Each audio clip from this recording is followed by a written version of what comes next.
bobbing your head to this part. There's something wrong with you.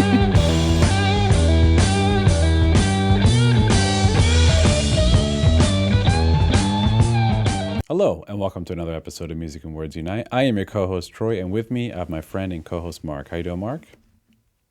What's up? All right, and today we are going to be doing a track-by-track album review of this lovely album. Mark's got it too. Black Sabbath by the band Black Sabbath. And this is a little bit of a tribute to Ozzy Osbourne on our channel, but also just happens to be this is an album that I was familiar with a couple songs on, but I had never actually sat down and listened to the whole thing, so shame on me. But no time like the present, so I bought this vinyl, listened to it multiple times in preparation for this episode, so we're going to do a track-by-track album review. And Mark, how familiar are you with this album before doing this episode? I've probably listened to this album over 50 times. Wow, okay, so never heard the thing before this episode except just the last few days. I've listened to it about 3.5 times. So for me, this is a first full listen, doing this episode. And Mark is obviously, very familiar with this one. So When I was younger, I listened to Black Sabbath used to be like my favorite band. I mean, they're cool. still pretty high up for me. Ozzy dying was a huge bummer. I mean, I pretty much came as close to crying as I would for any celebrity. So Sure. I mean, Yeah. it's funny too because everybody knew he was approaching the end because he was in pretty bad shape. It's Right. really a miracle that he even lasted this long, but it still hit really hard regardless because he's been in my life pretty much my whole life. My dad was a huge Ozzy fan, so Okay. but yeah, I mean so kind of forgot what I was even talking about. Oh yeah, I mean I'm familiar with all of the Ozzy and the Dio albums, listened to them a ton my whole life. So Okay. yeah. Cool.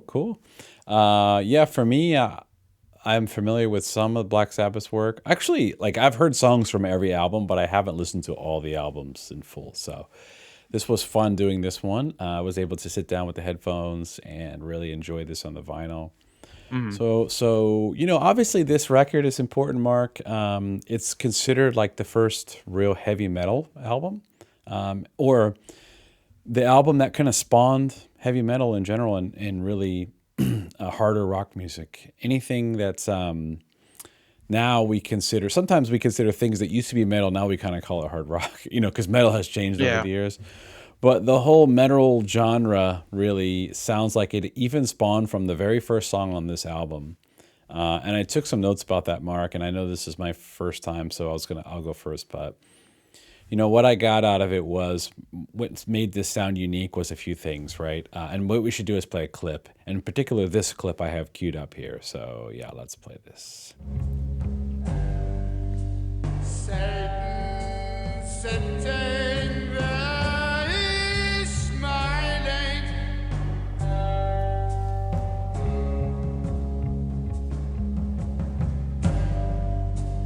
Watches those flames get higher and higher.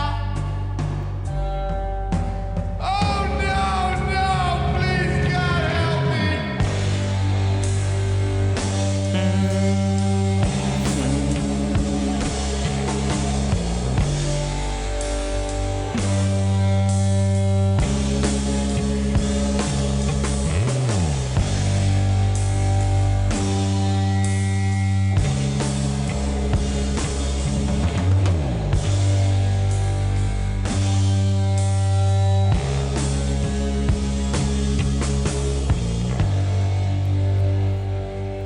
And this riff right here, man.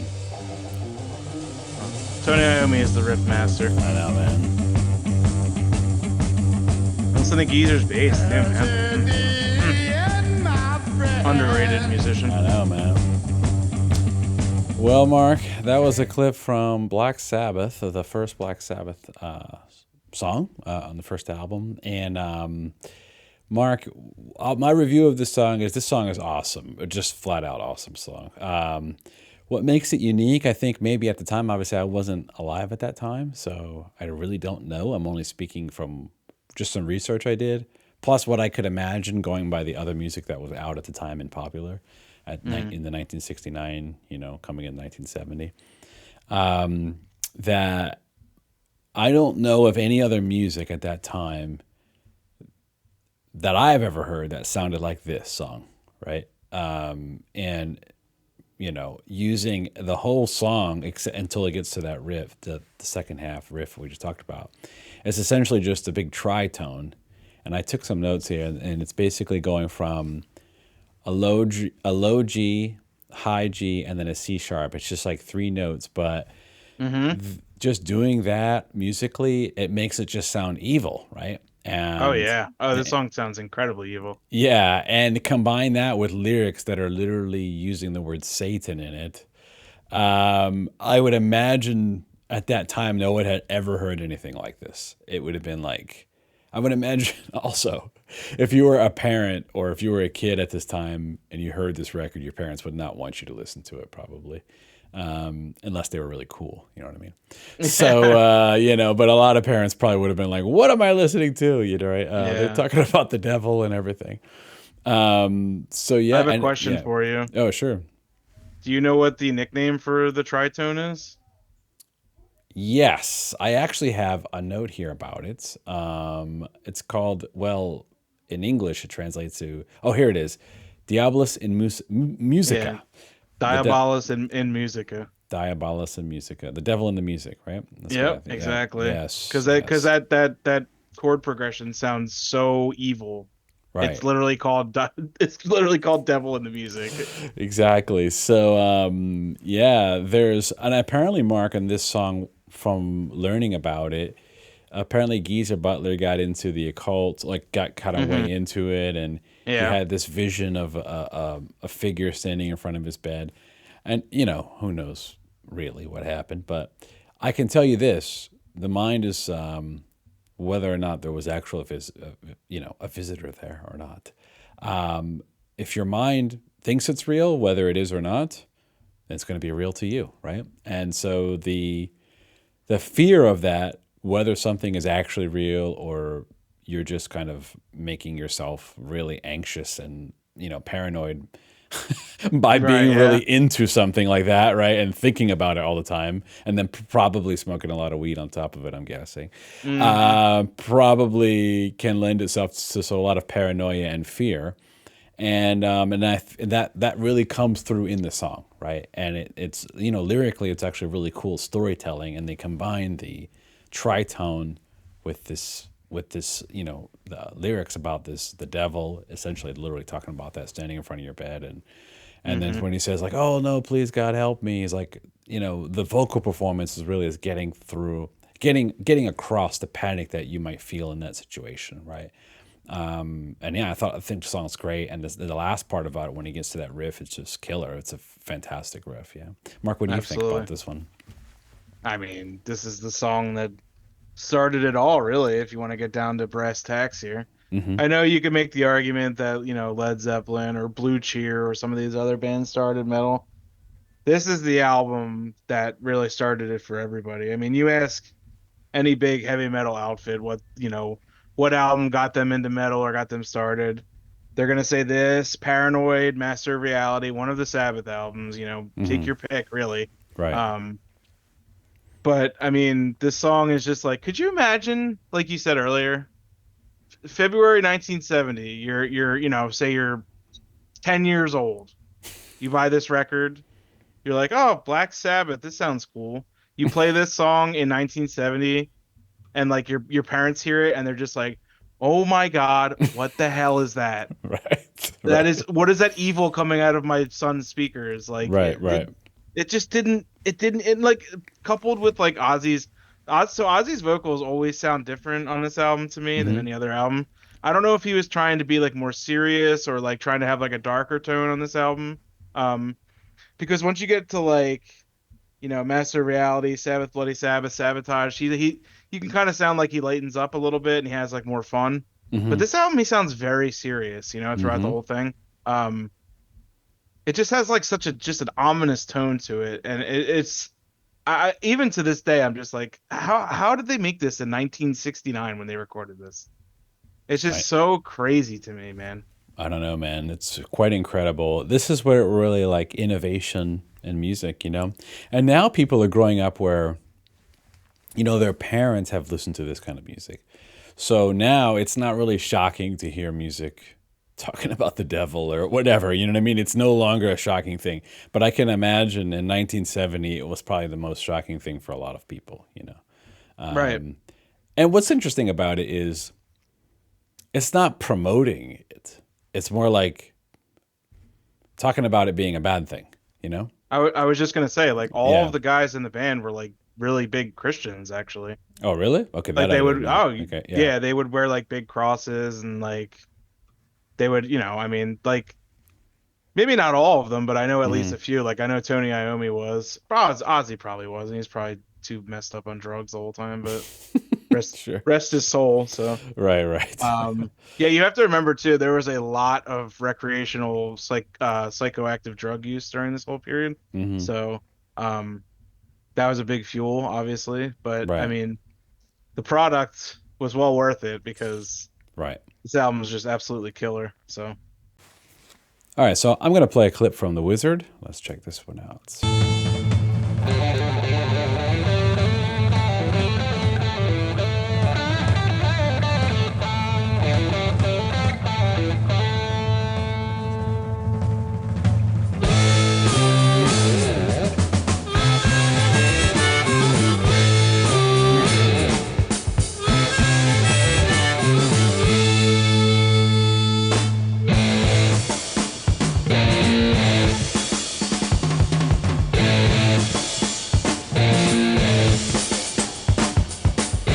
Misty morning, clouds in the sky.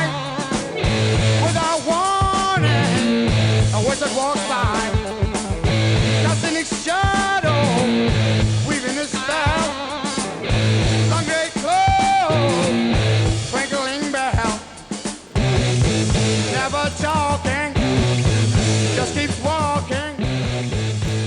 All right, Mark. Well, that was a clip from The Wizard. Apparently, this song, I'll give you my review in a second. Apparently, the song's talking about Lord of the Rings. That's what I read about it. I don't know if you know about that, but maybe you do. I'm sorry, what did you say? I was literally reading something, my bad. Oh, I said apparently this song is talking about Lord of the Rings. Yeah, I think it was written with Gandalf in mind. Oh, I see.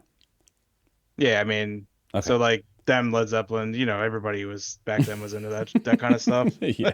Yeah. All right, I'm gonna give you my review of this song, Mark. The song is really cool, right? It's so different though than the first song. Like the first song is like sounds evil, you know? Hmm. Like the other tracks on this record don't really sound evil. They're just like they sound like really cool hard rock heavy metal songs. You know what I mean? With bluesy Right. influence. Yeah. Fair. And that's neither good or bad. It is just an observation about how much the first song sounds different than the rest of the songs. Hmm. But that being said, this is to me, this is my personal opinion, Mark. And if you're out there and you disagree with me, that's totally okay. But my personal opinion is this is like a better version of Led Zeppelin. Like it has a Led Zeppelin vibe to it, you know, like a hard rock blues thing, but just cooler. And I think the riffs are better and the solos are better. That's my opinion on this stuff. Okay. It's Overall, definitely a yeah, hot take, but I mean, it's not too, I don't think it's too far-fetched. I think for me, I'm not saying it's better than Led Zeppelin, like an objective thing. I'm saying subjectively, I prefer it. That's what I mean to say. Hmm. Yeah, I Yeah, got you.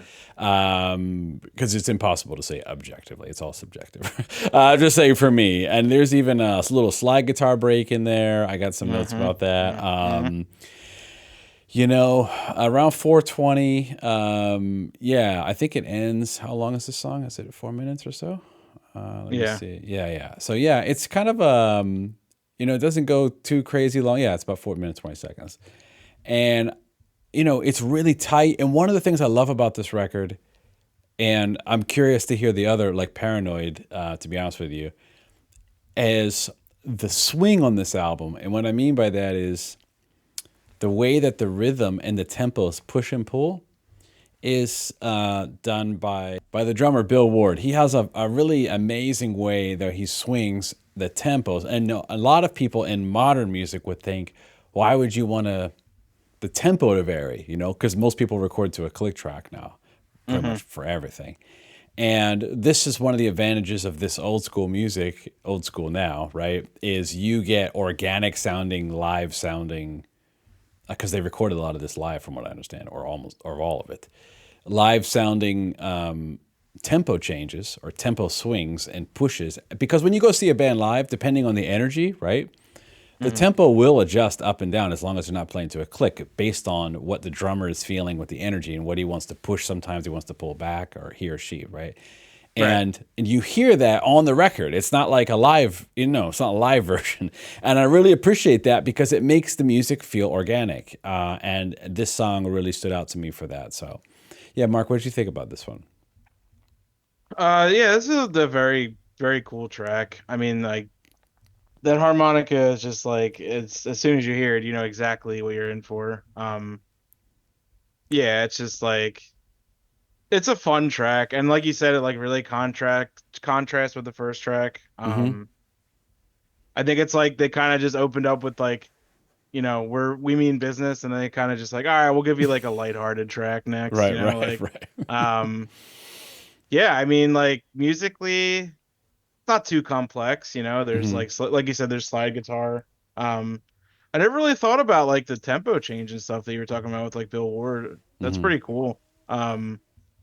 I really got to step my music theory game up, I'm missing a lot of this stuff. You just listen to, like, when you listen to it again, right? Just imagine it's on a click track, and sometimes you'll hear it like the tempo going up, like speeding up and slowing down a little bit. But that's just how human beings play, like, especially Yeah. with this kind of music, especially with like bluesy stuff. It's gonna be, it sounds good when you do it. It's not a negative, is what I'm saying. Well, Yeah, the funny thing yeah, too is that yeah. Bill Ward, um, at certain points during their career, kind of sounds like he messes up on certain tracks. Okay, One example is he has like a fill at the end of like the bridge on the song called Hand of Doom. okay, Um, and it legitimately sounds like he messes up, and they kept it in there. Um, so I don't know if like it was supposed to sound like that, or right. they were probably so messed up that they were like, we don't care, just put it on. We don't feel like doing another take. Um, but he has shining moments too. Like some of his drums are amazing. Like Yeah, um, even on like Paranoid and like Iron Man, like his drums sound great. And like on this album, they're great too. But right. he, I don't know if he suffers from, the substance abuse of the time, or if he, kind of just like didn't care as much. But overall, I think on this album he sounds great. But there are moments where I'm just like, did he just mess up? Like, did they just leave that in there? Right. So if you ever listen to Hand of Doom, you'll know exactly what part I'm talking about. But yeah, Wizard, great track. Not my favorite on the album, but I love this whole album, so every Sure. track's great. Sure. One of the things that stood out to me about this song and the whole album, by the way, is Tony Iommi.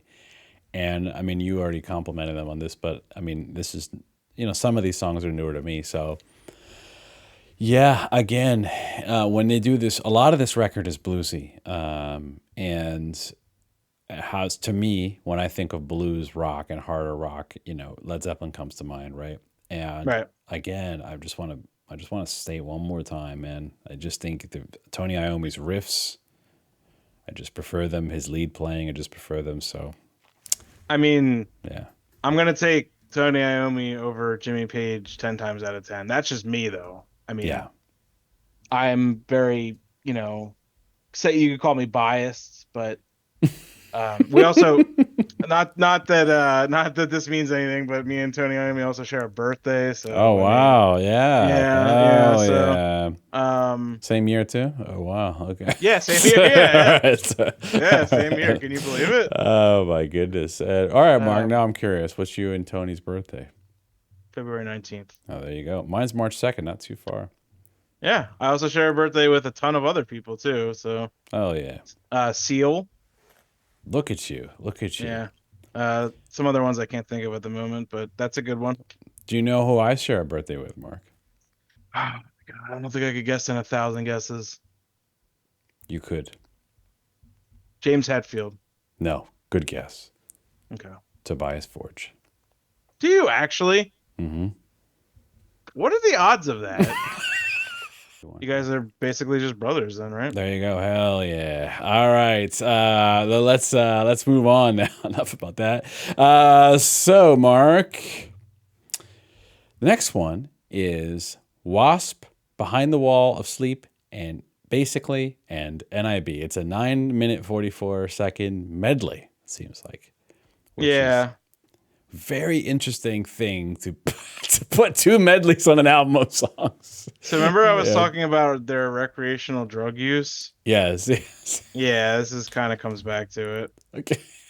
I mean, the one part is just called Basically, and it's literally Yeah. just a Geezer Butler bass solo. That's pretty funny. That is pretty funny. Why don't we just play a little bit from each? We'll just sample them. I mean, here. this song fucking starts off like, woo, man. Oh yeah. Count me in. And by the way, Mark, about the last song, from what I learned, I could be wrong, that Ozzy's playing the harmonica on the last song. Yeah, and he's playing it on the Wizard too. No, I mean on the Wizard. I mean. That's what I Oh meant yeah. last night. Oh yeah. Oh, okay, okay. I never knew that. I never knew you played the harmonica. Oh, okay. So, okay, yeah. So I learned that just by doing this album review. Hell yeah. All right. Let's hear some clips.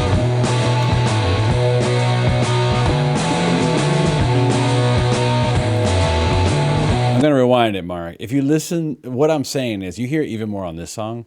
Some of the ups and downs of the tempo. It's real subtle, but you can hear it. It's very organic sound. I'll rewind it, but yeah, it has a nice feel to it.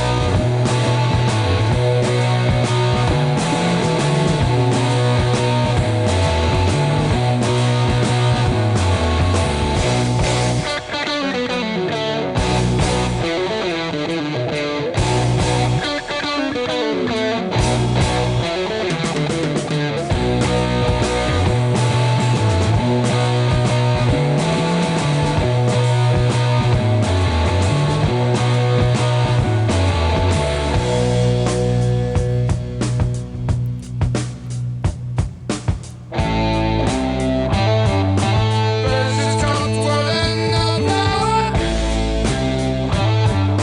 Deadly battle with strength for. Mark, before we move on to the next one, before we go to behind the wall of sleep, I just want to say, I know you mentioned Ozzy's voice sounds different on this one, but on this song, I don't know. It sounds like classic Ozzy for what I'm hearing.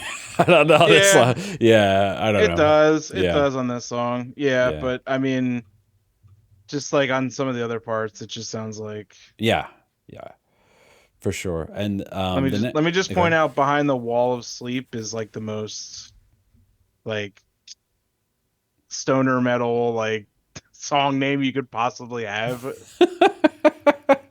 And I think, I- Mark, I'm gonna play a clip from it, but I think it's from H.P. Lovecraft. Yeah, that wouldn't surprise me either. So There was something. I'll look it up in a second, but because I have it in my notes. But well, there's like Aleister Crowley. There's all different stuff on here. yeah. All right, so let's play a clip from Basically.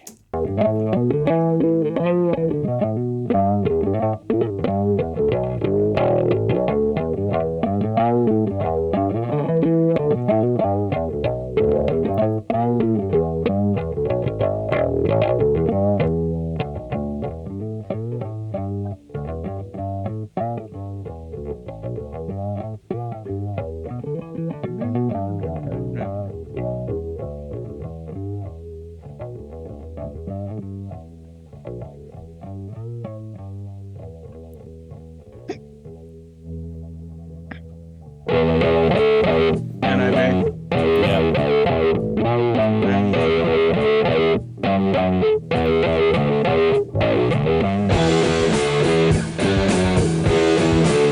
Oh yeah, oh yeah. so Some iconic. people say know. my love cannot be true. Please believe me, my love, and I'll show you.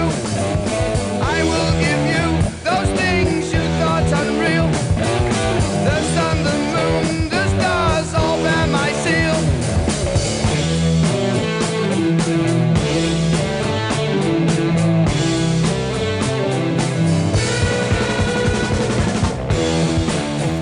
gonna listen to the whole song, Mark, if I don't stop it now. Because you know what's funny? This song particularly I've heard the most by far on this album because it was a big hit on the radio. But Oh, I absolutely. actually never looked at what the lyrics of this song were talking about. And I took a chance. I looked into it doing this album review, and I don't know if you've ever looked at it, but it actually sounds like the first song is so the first Black Sabbath song is talking about kind of being scared of the devil in a way, right? This song is talking about the devil kind of seducing a woman Oh yeah. from the Yep. perspective of the devil himself. So it's almost like just the opposite of the first. You're just playing the opposite side of it. But yeah, Mark, I this song is killer, and the Behind the Wall of Sleep, I believe, is actually from H.P. Lovecraft. I Yep. believe there's a story with the same title or something. So they're going deep on this album with the lyrics. They're really creative about it. It's pretty, cutting edge for the stuff that's talking about the devil, and there's all kinds of stuff going on. But musically, I mean, it's awesome. How can you deny the bass work, the guitar playing, the drumming? It's really cool, man. It's a really cool medley of tunes and kind of weaves in and out, and it's great. And it ends with NIB, which is like the biggest song from this record. So Mm-hmm. yeah, Mark, what do you think about this one? Just to elaborate on the lyrics a little bit. Yeah. Yeah, so apparently it's written from like the viewpoint of Lucifer, who's trying to Hmm. like seduce a woman, but also like to like kind of like absolve himself in a way to like Mm, I guess like not be, the devil first. I right. don't know. I guess it's like kind of lighthearted in a way, but I see. yeah, the lyrics are definitely cool. I mean, I think Hmm. that like the lyrics on this album definitely get overshadowed by the music because the lyrics are pretty cool. I mean, even the lyrics for like Behind the Wall of Sleep are really cool too. Um, yeah, I mean, this song's incredible. I love this song. This and the fifth track are just like I've definitely revisited them the most for sure. This like it's so good, man. And to talk about NIB, so everybody associates NIB with the term nativity in black, which Hmm. is according to the band completely made up and came out of nowhere. Okay. So and the story is much more shall you say I don't even know what word to use here. More stoner related, I guess. I So see. Okay. Okay. apparently they named the song after Bill Ward's goatee, which looked like I don't even know what this term is. I never even heard. It must be an English term. A fountain pen nib, which is like the point of the fountain pen. You know, how, Hmm. like a soul patch. Like he had like a pointed soul Oh, patch. okay. Yeah, And apparently they named the song NIB after that. yeah. Okay. It's All the right. most insanely like burnt thing I've ever heard in my life. I mean, You gotta love it. You gotta love it. like, I could Yeah. just picture like Tony Iommi and like Ozzy just like sitting around like, oh, his beard looks like a pen nib, and they're just like cracking up, and they're Right. just like, Right. but like that's the thing is like this album is so good, and those dudes are just such like goofballs. Like, how the hell did Right. they make these albums? I Um, know. I can appreciate it so much more though that they didn't take themselves super seriously, and Totally. Yeah. this track kicks ass, dude. Like all the way through, man. Every Yeah. part of it is great. Yeah. Yeah. Like the intro, like the behind the wall sleep, like the geezer like bass solo, and Hmm. then once NIB kicks in, it's just you just balls to the wall. Yeah. Well, Mark, talk about the next one, which is Wicked World. I'll play a clip from Mhm. that.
All right, Mark. Well, that was a clip from Wicked World.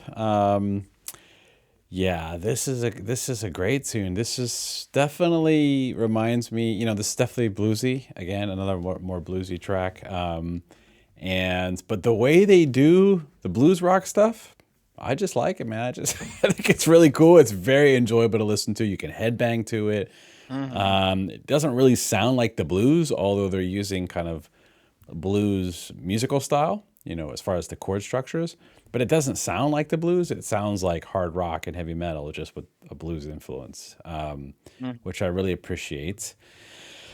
Great guitar solo in this song. Hmm. Great drumming, very swing oriented, just kind of jazzy a little bit going on. Yeah, it reminds me of jazz drumming when I heard it. I was like, wow, they're kind of mixing jazz drumming with metal and hard rock and blues and everything. And Ozzy sounds great on this one.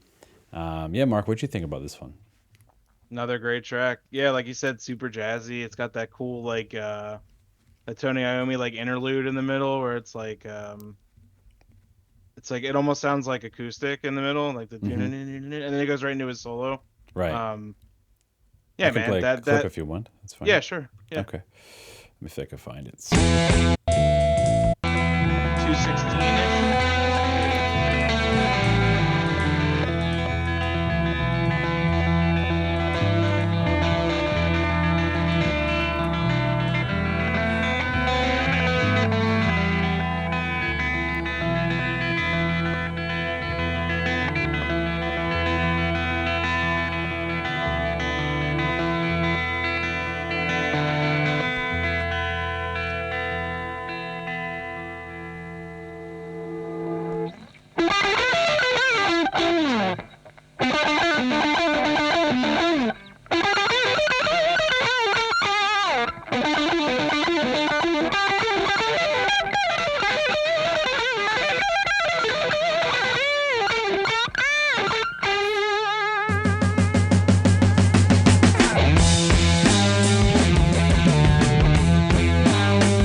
Yeah, man, this song is killer. This is one of my favorites on the album, actually, I would Hmm. say.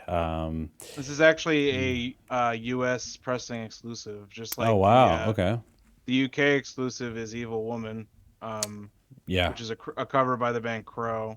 Right. Um, which I actually never knew because I think on the later pressings that they included that on both. Hmm.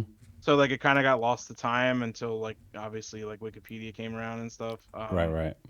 Yeah, so yeah. This track is killer for Yeah. sure. Totally. And That lyrically, it's really cool too. Actually, I think. Go yeah, ahead. exactly. Yeah. I was just gonna say that little interlude part is kind of like foreshadowing for like their later albums because they kind Hmm. of started doing, obviously this is only 5 tracks, but two of the tracks are one's 14 minutes and one's 10 minutes. Hmm.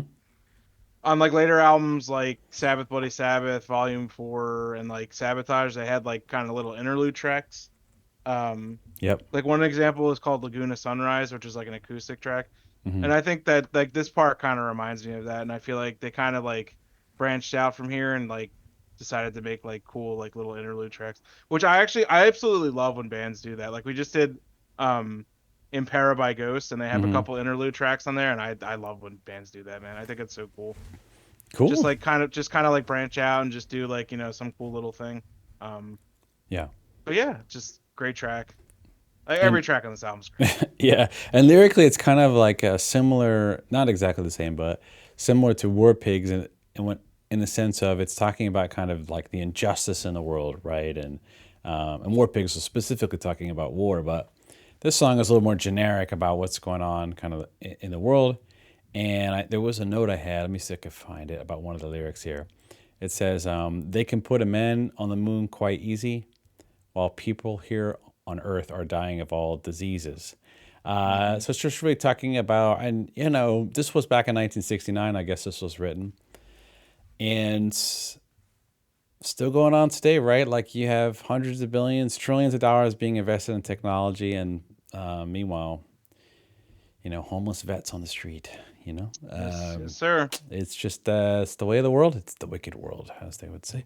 All right, Mark. Well, we're down to the last track, which is a hell of a track because it's about 14 minutes long, and it is really three tracks in one. And I'm going to play a couple clips from it, Mark, but I will say this. This is a really cool track. I'll just let you know. Oh yeah. I really like the acoustic stuff. And let's just play a little bit, some clips throughout real quick.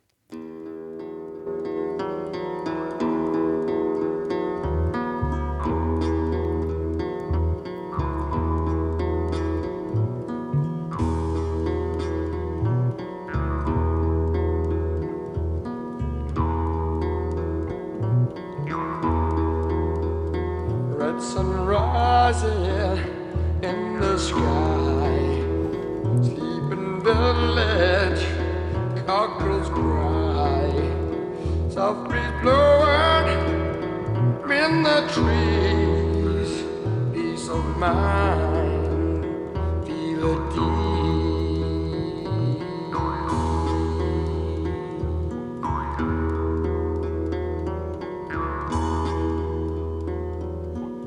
Reminds me a little, Mark, and I'll skip a little bit in a second. It reminds me a little bit, it's not exactly the same, but has a similar vibe to the beginning of Diary of a Madman with the acoustic intro and that, I so I just listened to that today, actually. there you go.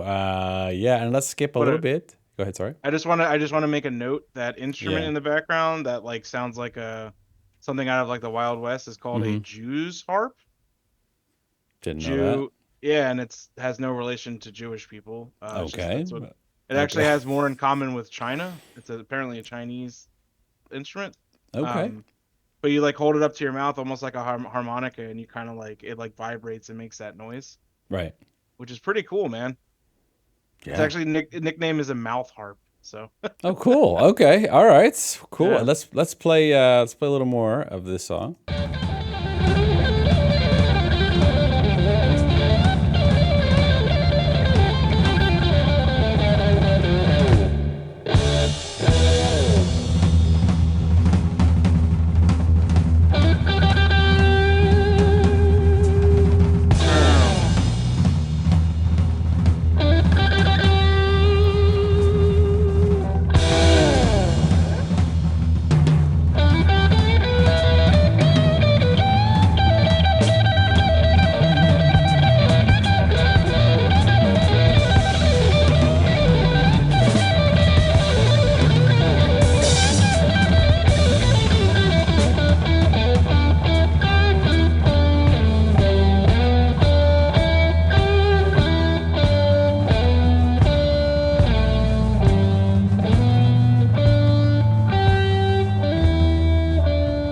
One of my favorite parts of the entire album coming up right here. Okay, I'll let it go. I'll let it go.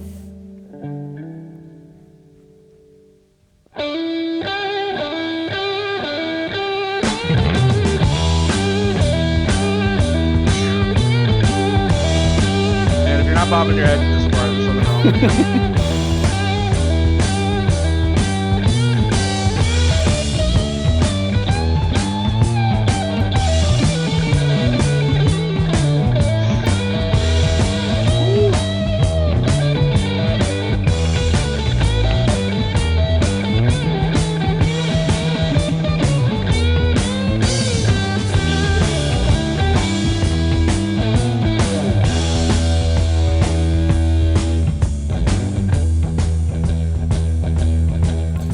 All right, Mark. Well, that was a clip from A Bit of Fingers, Sleeping Village, and Warning. And Warning is like maybe 10 minutes long, that track alone. And it's a banger. I mean, it is it is a jamming.